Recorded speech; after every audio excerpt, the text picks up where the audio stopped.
Hi guys, welcome to our daily encounter. Today we enter into the book of Isaiah. I'm really excited to get into this book. It's perhaps could be seen as the grand cathedral of Old Testament books. It's just a marvelous book.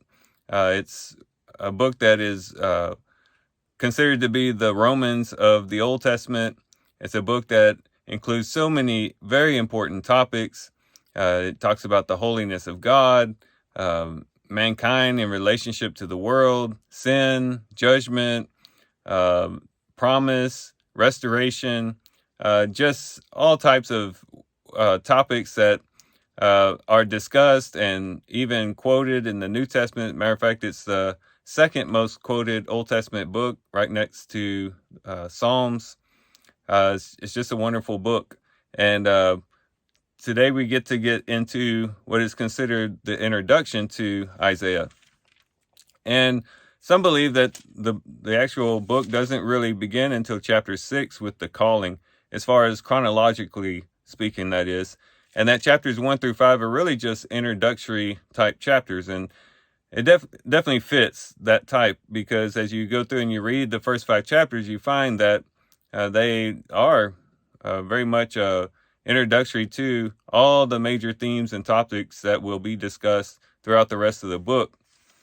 But not only is chapters 1 through 5 considered the introduction, but chapter 1 is considered the introduction to the introduction. So you can see chapter 1 as kind of the preface, and then you have chapters 2 through 5, the introduction, and then the book really gets on its way in chapter 6. But as we read these introductory statements found in chapters 1 and also it's included in chapter 2, one of the main things that is brought out is pride. Rebellion, of course, is there. Certainly in chapter 1, you see that the people have very much rebelled. This is being directed towards Judah and Jerusalem. Even though the name Israel is given, we shouldn't be confused. As we've gone through 1st and 2nd Kings, we realize that Israel usually talks about the northern kingdom, but in the book of Isaiah, that's not really strictly followed. Sometimes Judah and Jerusalem is called Israel as the representative for the whole nation. But nonetheless, one of the things that he's bringing out against them is the rebellion that they had. And in chapter 2, we see that pride played a big part in that. And when we think about rebellion in general against the Lord, typically it's fueled by pride. Because if we're rebelling against the creator of the universe, the one who gave us our very existence, we have to see that that's a very prideful thing. It's basically saying that God is not the boss, I'm the boss, and I do things the way that I want to do it. And it is a very prideful and arrogant disposition to have. And so in chapter 2, he talks about this quite a bit. He says in verse 12, he says, "For the Lord of hosts will have a day of reckoning against everyone who is proud and lofty, and against everyone who is lifted up, that he may be abased." And that's just a representative verse of a larger section where he's talking about pride. And so as we consider how woven pride and rebellion is, we can see that the opposite is true as well. That obedience and submission to God is woven with humility. If rebellion is fueled by pride, then obedience is fueled by humility. And that should encourage all of us to really try to have a humble heart before God.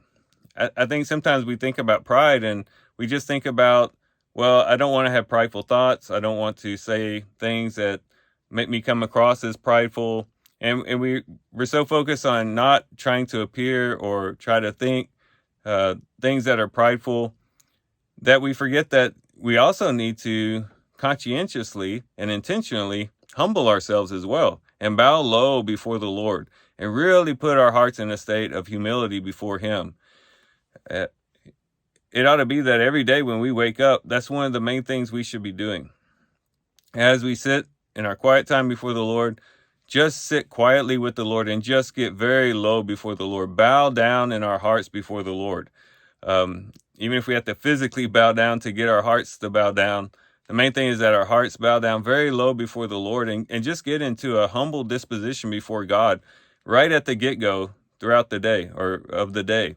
And then throughout the day, we just maintain that humble disposition before God of not trusting in ourselves, not leaning on our own understanding, but walking humbly before God, trusting in Him, but at the same time submitting to Him, realizing that life isn't about us, that we're living for His glory, that He becomes the centerpiece of our lives, and He's the one that we're focused on, and He's the one that receives all the glory, the honor. When we are walking through our day like that, it's so much easier to walk in submission to the Lord and to walk in obedience to the Lord. When we become self-focused, when we're trying to exalt ourselves and try to make a name for ourselves, that's when we begin to pull away from the Lord. But when we can humble ourselves before Him, bow before Him, keep that disposition throughout the day, it helps us to avoid a lot of sin and a lot of situations where we might be drawn to rebel against the Lord. So today I would encourage all of us, just start out the day. If you're watching this video at the beginning of the day or whatever point of the day it is, just bow low before the Lord. Take a moment, be quiet before the Lord, take a few breaths, and just humble your heart before the Lord and be humble there in His presence, and maintain that disposition throughout the day, saying words of adoration towards Him, worshiping Him, speaking of how worthy He truly is, and focusing on Him, fixing your eyes on Him. And we'll see that our day will change drastically. We'll actually enjoy the day a lot better. We'll have a lot more joy because we're not so wrapped up in trying to get our way. We're just glorying and basking in and reveling in the glory and majesty of God. So let's let our text today encourage us to do that.